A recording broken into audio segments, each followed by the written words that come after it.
Welcome to another episode of My Weird Prompts, an AI-generated podcast featuring the random prompts of Daniel Rosehill as answered by a revolving cast of friendly AI characters. Join us for deep dives into AI, technology, and whatever other random thing Daniel finds fascinating today. Subscribe on Spotify or your favorite podcatcher. Now, today's episode. This episode was generated using artificial intelligence. Please verify facts. Hi there, Herman and Corn. So I'm making my way at a pace that is slow even for me through Jerusalem by Simon Montefiore. And I have to say that with a name like Montefiore and being a historian, one pictures a bespectacled man in his 80s, speaking from a lectern at a great library. And I was actually it changed my mental image of Montefiore completely to see that not only is he not an 80-year-old man, but he's a normal guy. He's a very engaging speaker, and his book is an absolute tour de force. It's a fantastic piece of history charting the volatile history of Jerusalem. If you thought Jerusalem was volatile today with the endless people honking and traffic lights and the various other complete messes we have here with the light rail, it puts it in perspective to read this book, because it was a city of blood spill, constant wars being fought, and constant empires vying for control over Jerusalem, and just kind of a big long mess. Whenever I read these accounts of life in the historic world, Montefiore brings some very colourful anecdotes about mad people rulers who were literally insane, and it's speculated that syphilis might have been the cause, neurosyphilis as we know it today. Great banquets being held frequently, in which sometimes people got a little too inebriated and then planned some sort of major thing like starting a new war. People drinking beer for breakfast is another image I recall from reading about the ancient world. Wine for breakfast. I gather it wasn't quite as strong as the wine and beer we have today, but nevertheless, the impression I get is that it was kind of a crazy and much less politically correct time to be alive. I have to say, I wouldn't want to trade my position as a denizen of the world in 2026 for the life of a person in the biblical or post-biblical era. In most respects, I can't imagine healthcare was very good, but nevertheless, it seems like it was a very vivacious society. And the alcohol thing particularly, we had some very serious discussions lately about alcoholism, but this idea actually kind of intrigues me, and it's intrigued me for some time, that people used to drink beer for breakfast or wine for breakfast, that it was kind of a normal thing. I guess what I'm really getting at is, we can all say that our modern world has maybe gone a bit off the rails. It's too fast.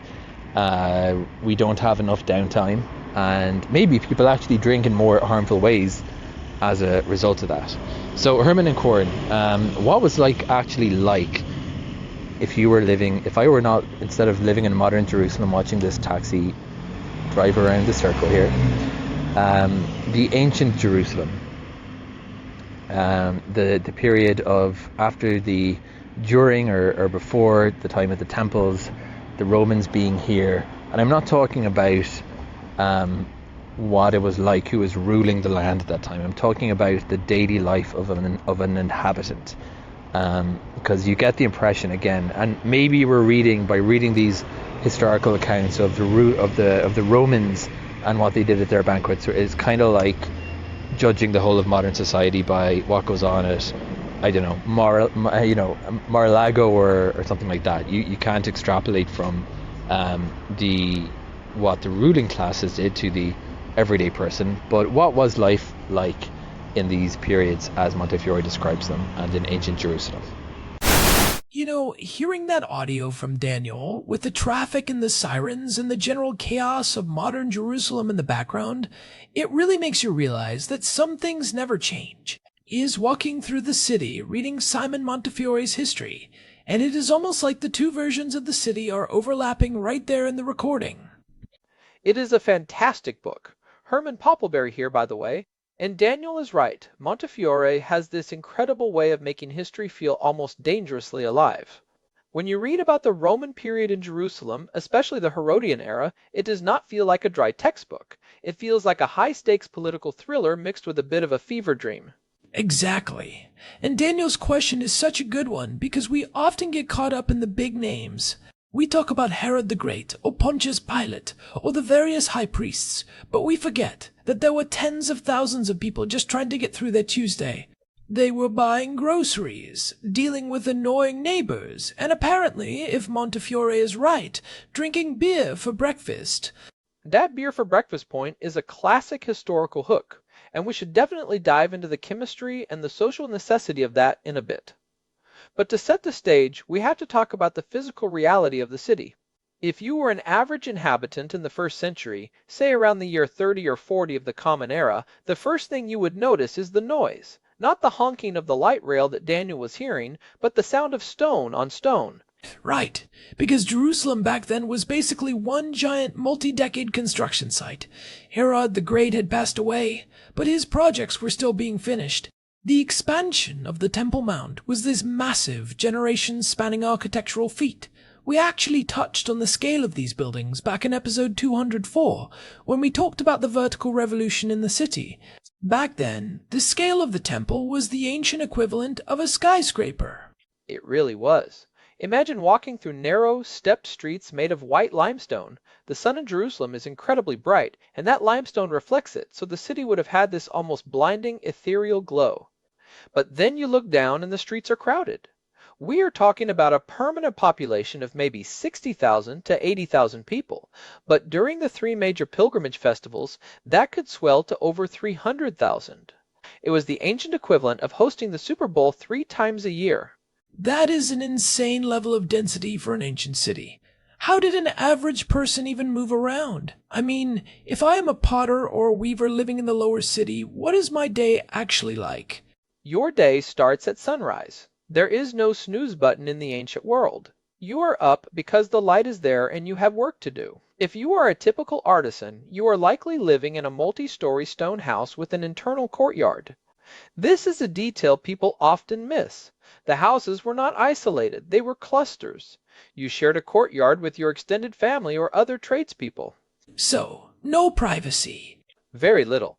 The courtyard was where the cooking happened, where the laundry happened, and where the kids played. And to Daniel's point about the beer and wine, that is where your first meal would take place. But we have to clarify what beer for breakfast actually meant. It was not like cracking a heavy craft, IPA at 7 in the morning. Right, because the water quality was the real issue. We think of ancient Jerusalem as having these great aqueducts, but the water in cisterns could get stagnant and carry parasites. Precisely. Fermentation was the primary method of water purification. The beer of the ancient Near East, often brewed from barley or emmer wheat, was more like a thick, nutritious porridge that had been lightly fermented. It was low in alcohol, maybe 2 or 3%, but high in B vitamins and calories. For a laborer, that beer was essentially liquid bread. It gave you the energy to go out and haul stones or work the loom for 12 hours. And the wine was almost always diluted, right? I remember reading that drinking undiluted wine was considered a sign of being a barbarian or a complete drunkard.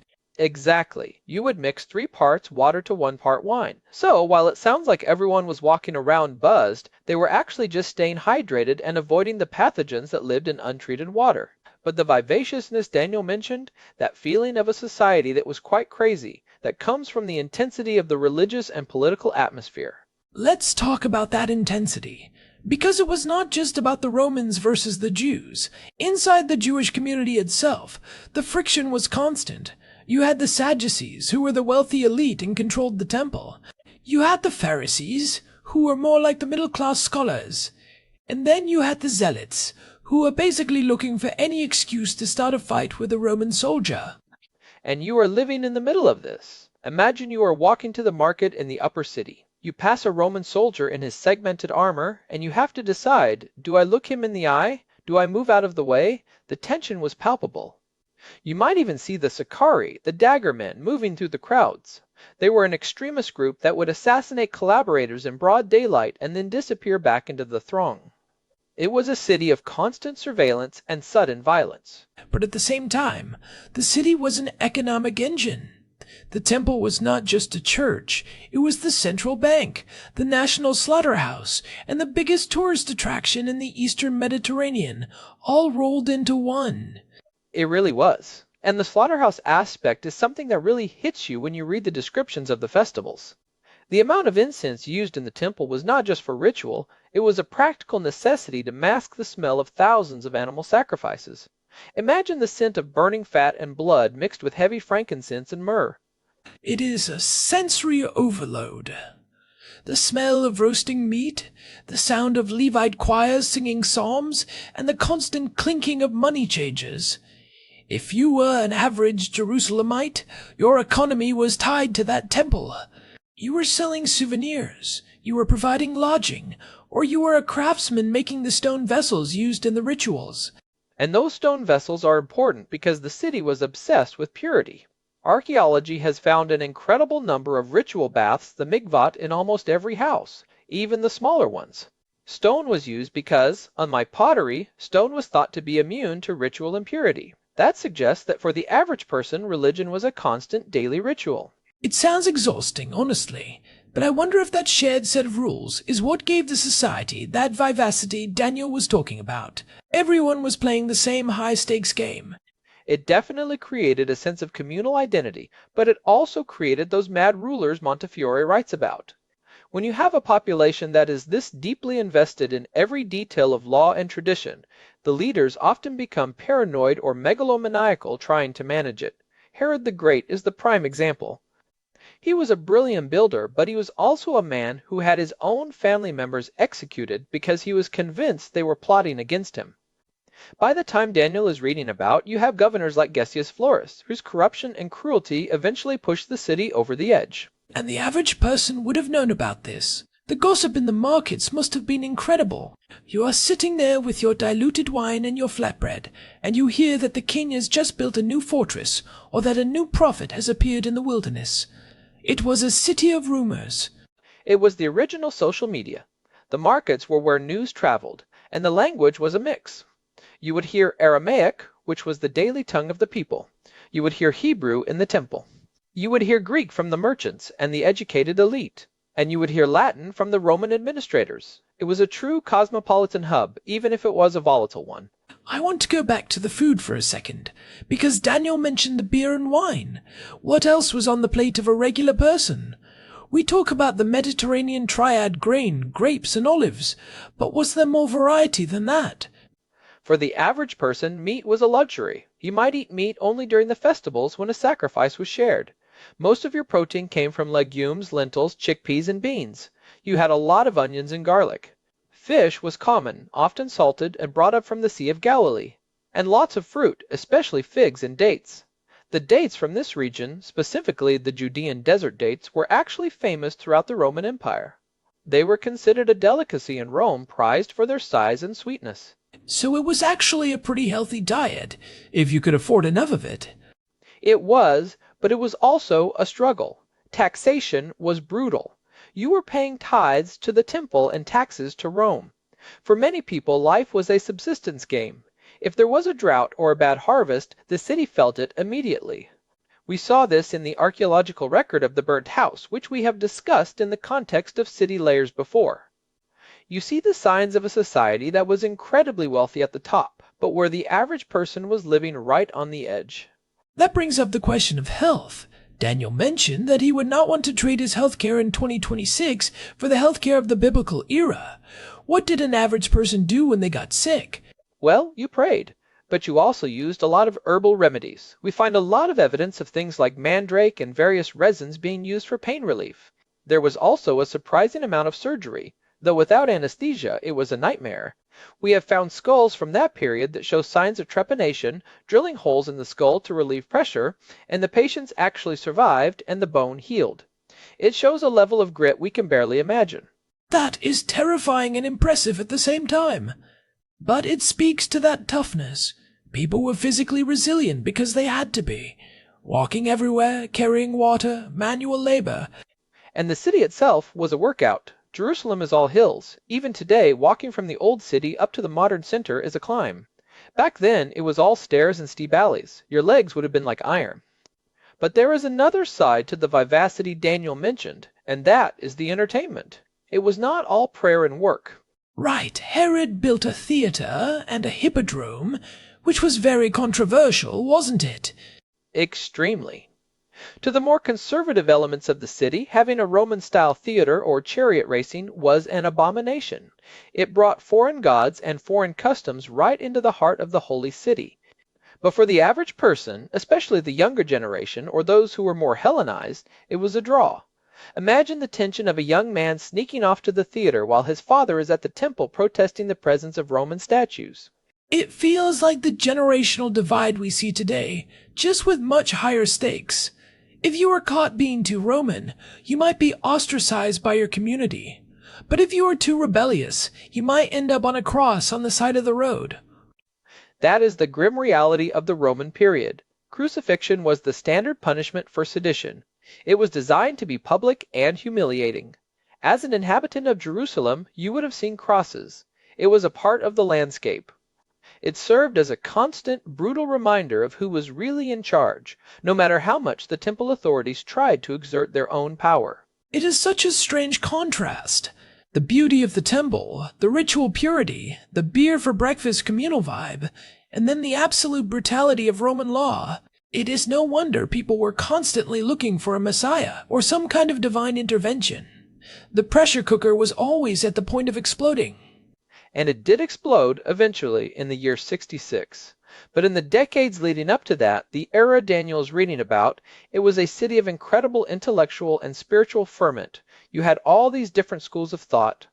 People were debating the nature of the soul, the meaning of the law, and the future of the nation in every courtyard and on every street corner.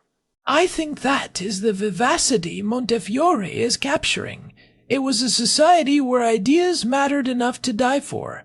Today, we might argue about politics on the internet, but back then, a disagreement about how to interpret a verse in the Torah could lead to a riot. It really could. And yet, life went on. Even in the middle of all that, people were getting married, they were celebrating births, they were mourning their dead. We find these beautiful stone ossuaries, the boxes used for secondary burial, that are carved with intricate floral patterns. Even in death, they wanted to surround themselves with beauty and a sense of order. It makes me think about the Jerusalem of above versus the Jerusalem of below that we discussed in episode 291. The myth of the city is so powerful, but the reality was made of stone, dust, sweat, and a lot of very strong-smelling markets. And that brings us back to Daniel's observation about the craziness. When you live in a city that is considered the center of the world by multiple groups of people, the ego of the city becomes massive. Everyone feels like they are part of a grand cosmic drama. That makes the daily experience very intense. You are not just a potter, you are a potter in the city of God. You are not just drinking beer, you are nourishing yourself to serve the Creator.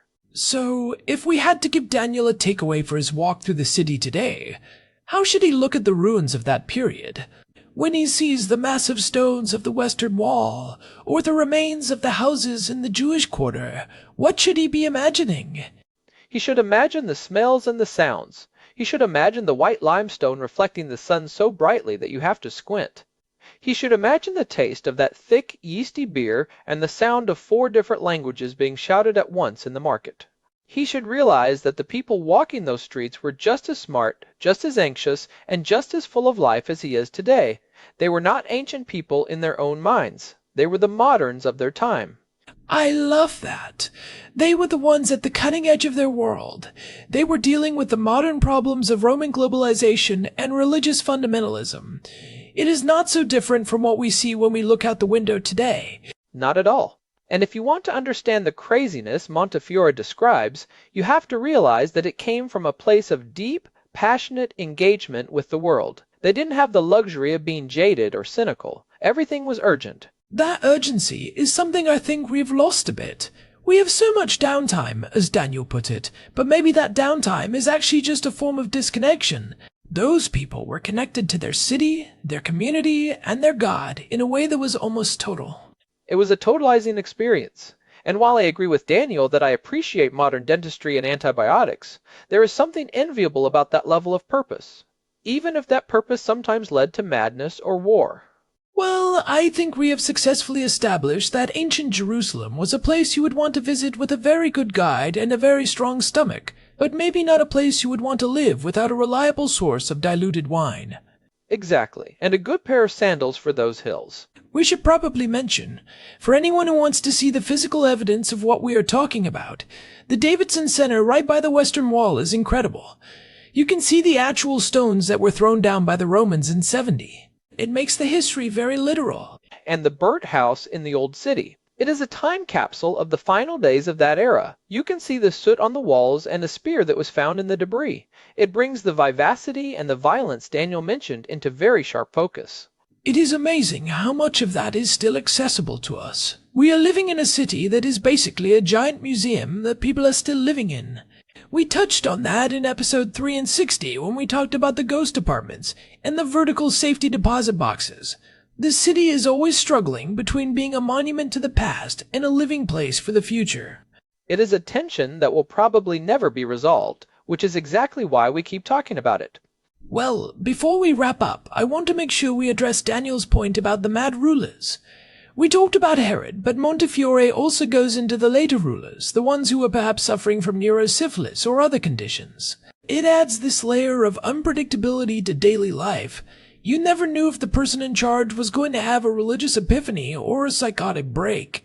And that unpredictability is what breeds the need for community. When the top of the pyramid is unstable, the base has to hold itself together. That is why those courtyards and those shared meals were so important. Your neighbor was your safety net. It is a powerful image. A crowded, noisy, dusty, brilliant city where everyone is a bit on edge, but everyone is deeply, vibrantly alive. I think that is the best way to describe it. A city on the edge of the world and at the center of the world all at once. Well, Daniel, thanks for the prompt. It definitely gave us a lot to chew on, or to drink in the form of ancient beer, I suppose. I will stick to my modern coffee for now, but I appreciate the historical context. If you are listening and you have enjoyed this deep dive into the streets of the 1st century, we would really appreciate it if you could leave us a review on your podcast app or on Spotify. It genuinely helps other people find the show and join the conversation. It really does. And you can find all our past episodes, including the ones we mentioned today about Jerusalem's architecture and myths, over at our website, myweirdprompts.com. There is a search bar there where you can look up any topic we have covered over the last 470-odd episodes. Thanks for joining us for another exploration of the weird and the wonderful. This has been My Weird Prompts. I am Corn. And I am Herman Poppleberry. We will see you next time. Stay curious, and maybe keep the beer for after breakfast. Just a suggestion. Goodbye, everyone. This episode was generated using Gemini Flash 3. Text-to-speech engine was Chatterbox Turbo. Thanks for listening to another episode of My Weird Prompts, an AI-generated podcast featuring Daniel Rosehill's AI prompts, as answered by a revolving cast of friendly AI characters including me, Cornelius the Sloth. Subscribe on Spotify or visit myweirdprompts.com.